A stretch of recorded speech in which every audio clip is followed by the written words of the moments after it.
And welcome back to America Can We Talk? I love saying that new name. This is Debbie Georgatos, your host, and as many of my listeners know, we used to be Ladies Can We Talk, and due to the input from lots of different people, we've changed to change the title really to reflect the content and the audience. And we're very excited to welcome in the studio tonight a frequent guest on this show, Lieutenant Colonel Alan West. Hello, sir. It's good to be with you, and congratulations on the new naming. I was, as a guy, I was feeling kind of offended and left out. My self-esteem was going down. Yeah. It was microaggression. I'm trying to think, I need my safe space. Okay, I'm trying to think of all these insidious things the left uses. I love that. And actually, on a serious note, that is I had different people at times I've given talks say, are guys allowed to call in? Or is this really for guys? Of course, it's for everyone. It's about America. Now it's about America, guys. So we're part of this, okay? There you go. And on this very special July 3rd show is our Independence Day show, as I mentioned in the introduction.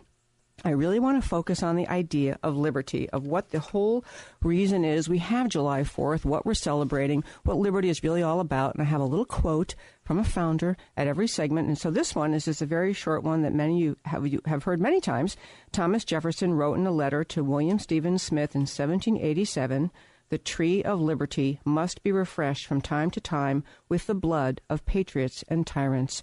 And so he says sometimes you have to fight for liberty. So speaking with someone who has fought for liberty, Lieutenant Colonel Alan West, as many of you know, served in Operation Desert Shield, Operation Desert Storm. He served the United States Army starting in 1983.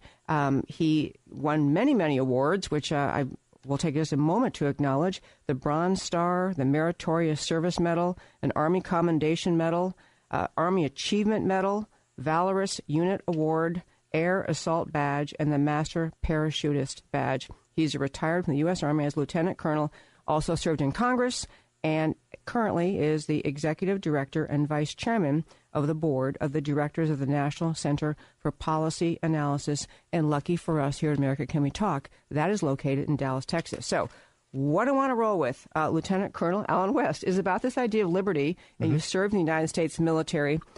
There has been a lot of talk over the last several years about the depletion of the power and ability of the U.S. military to fight for America, to be able to defend liberty around the world.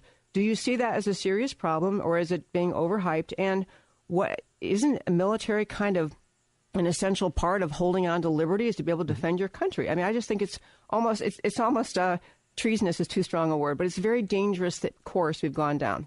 Well, you're absolutely right, and it's great to be with your listening audience, and I want to send a shout-out to the folks down in Columbus, Georgia. I hear they're one of your listening audiences. I'm a graduate of the Airborne School and Jumpmaster School down there, and, of course, I'm a native Georgian.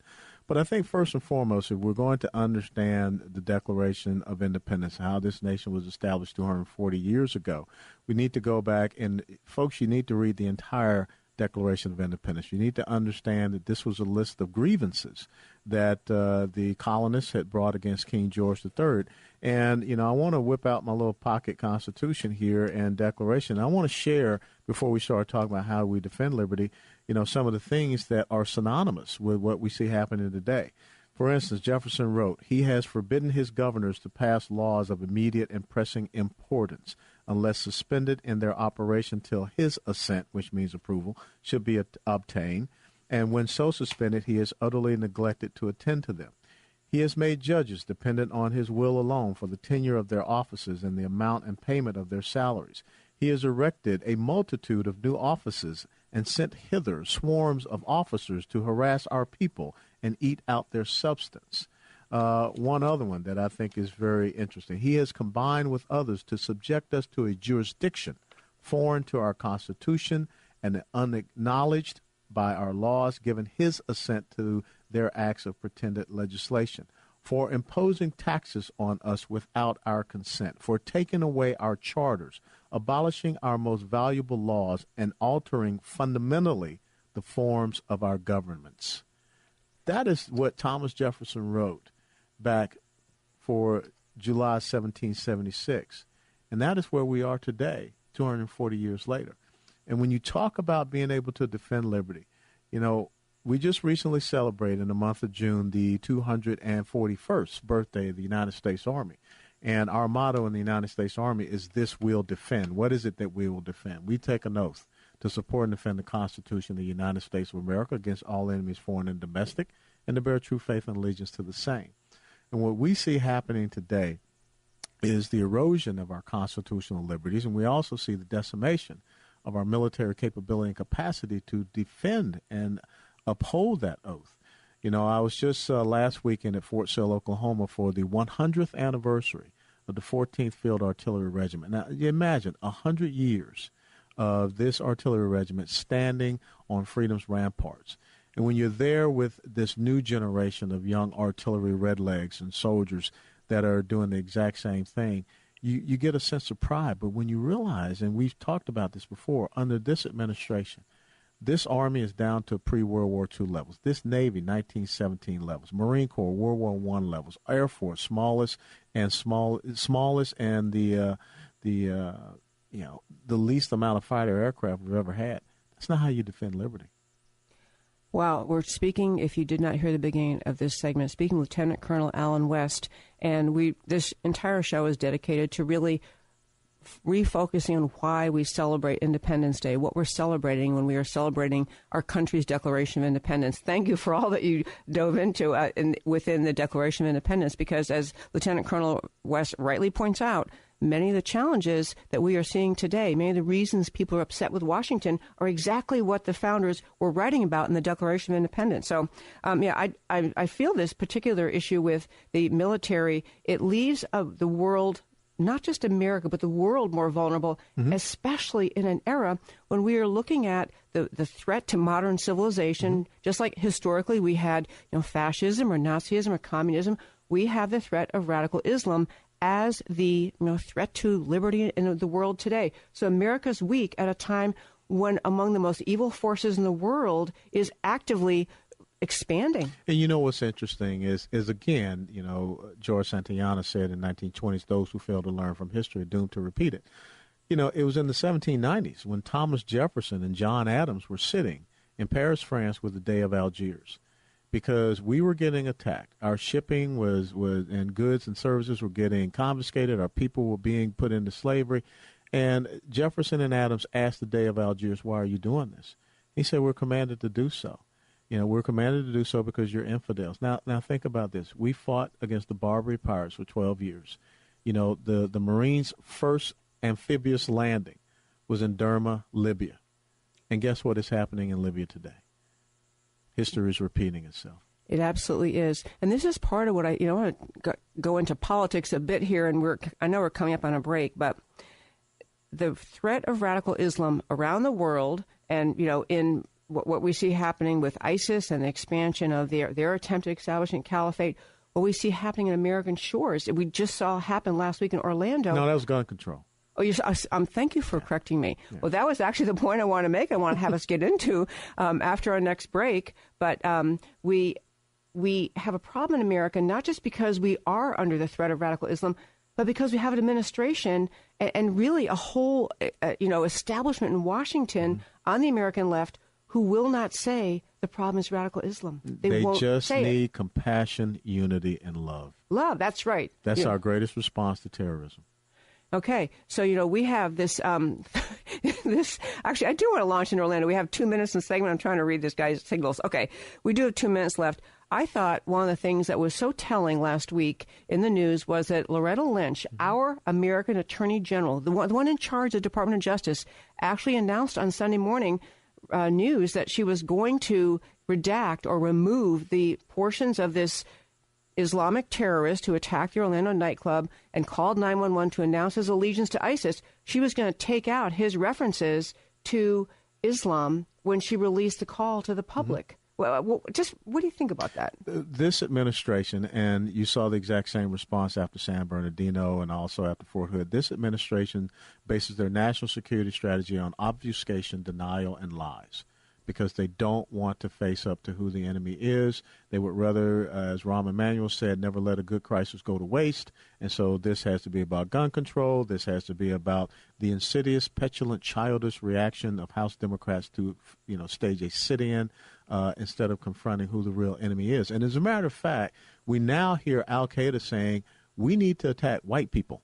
Because, obviously the Americans are not getting the memo. They keep trying to make everything into a hate crime. So we need to get these folks to understand we want credit for killing you. That was an amazing thing. I had that actually in my thought about talking about a little later in the show. But we really are at a time where in America, we counted on, since the founding, the idea the government's job is to protect Americans. And we see the government in our country essentially working against protecting Americans. This is Debbie Georgatos on the first version of America Can We Talk with Lieutenant Colonel Alan West. Coming right back after the break. We have a lot left to go. And welcome back to America Can We Talk. This is Debbie Georgatos. We're joined this evening in this wonderful July 4th weekend by Lieutenant Colonel Alan West in studio. So grateful to have him here. And before I want to turn to the questions I want to cover in this segment with him, I was going to mention that it's a really, he talks and has talked in this show and other times about the importance of knowing history and understanding what's happening today, not just observing today's events, but understanding the context and history, particularly with respect to radical Islam, and not seeing this as a surprise, new, inexplicable action by radicalized Muslims, but really as a continuation of, I have been calling it the conquest ideology of Islam that started at its inception. The conquest ideology were there. And so we're going to be talking about several different things. But turning back to Lieutenant Colonel Alan West, first of all, I'm so glad you're here tonight. Yep. Fun to have you. We've been watching the current administration make big changes in America's military, one having to do with kind of social engineering of the military and making kind of politically correct designations and determinations about who can serve and what the standards are about who's eligible to serve. So the particular thing I want to ask you about is, there's a talk right now about whether or not women should be included as those who must register under selective service. It doesn't mean they're being drafted because we don't have a draft right now, but women included in selective service. So what's your reaction? You're a military guy. You actually served our country proudly. What do you think? Look, we have one of the finest militaries in the world. We have some very dedicated, patriotic young men and women who continue to raise their right hand to defend our freedoms. I saw them, a lot of basic trainees, when I was up at Fort Sill, Oklahoma this past weekend. What I am concerned about is that this administration is focused on a fundamental transformation of our military and not really the issues that are facing our military as far as ensuring they have the capability and capacity to be able to go out and prosecute the wars against Islamic jihadism. Right now we have an incredible onslaught of aviation crashes and incidents and fatalities all across our four branches. You have to ask yourself, when was the last time you ever heard of a Thunderbird and a Blue Angel aircraft crashing within a week? I know. Now, if that's the creme de la creme, think about what is, happening in your everyday forces. When you have, maintenance crews that are going out to museums to find spare parts. This administration is not focused. Is that a true story? It's an absolute true story. Maintenance crews going to museums to find parts. Absolutely. You can Google it and look that up. I believe you. I just hadn't heard that story. I missed that. No, absolutely. F-18s, I think also the B-1 bombers, that's what is happening. And so when you consider this against what this administration is focusing on, they're talking about the lifting the transgender policy. Well, go and look at how the American Psychiatric Association defines, transgenderism, gender dysphoria. But this administration is focusing on, now what we're going to have to do with barracks and bathrooms and the fact that the American taxpayer is going to have to, pay for sexual hormone and gender transformation surgeries. That's not what the military is about. The military is about closing with, fighting, and destroying the enemy. It is about prosecuting our nation's wars. And that is not what this president or the progressive socialist left wants to deal with. And therefore, you send a horrific message to Iran, to Russia, to China, to North Korea, to Islamic jihadist groups all across the world that we're not going to fight you, that we're more so busy, worrying about, as the president said, our nation is stronger when we have women in combat duty positions. Our nation is stronger when we're crushing the enemy. But this is that social engineering mantra. This is that fundamental transformation mantra. The left has always hated the military because it is the last bastion of traditional values. It is the last bastion of honor, integrity, and character. And before this president is done, he's going to do everything he can to transform this military into a social egalitarian participation trophy playhouse. Wow, I love every word you just said. I love how you described it all. And so this is one of the issues we have. Obviously, a presidential election coming up. We have, and let me tell you this. It's not about emails. It's not about the Clinton Foundation. But the fact that we have someone sitting in the White House and that we have someone running to be president, commander-in-chief, that abandoned Americans to die and then lied about it. There are no mothers, fathers, husband, wives, children that can trust Hillary Clinton to be sitting in the White House and deploy their loved ones into a combat zone. And that, for me, is the ultimate factor that should, make her ineligible to be commander-in-chief. That's what people should be talking about. I completely agree, and I've heard other military people saying, we've kind of lumped this Benghazi story and with a bunch of other stories. It becomes a litany, and then the media or the media who's in cahoots with Hillary kind of says, yeah, there's all these stories. They're always picking on her. No, they need to make it very pointed. Don't talk about talking points or whatever. You need to look at people that, and I'm talking to everyone out there, your friends that say they're going to support Hillary Clinton, and look them in the eye and ask them one simple question. You support a person that abandoned Americans to die and lied about it? That's it.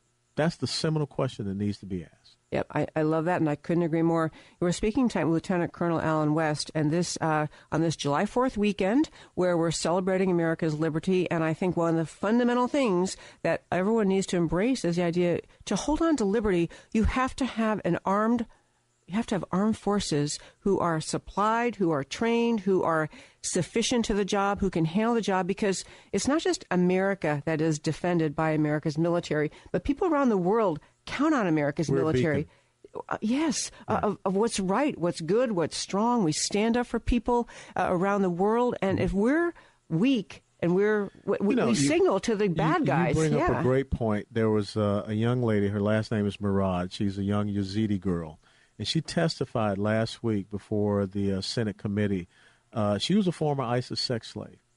And she explained to those senators, the Homeland Security Committee, what we need to do.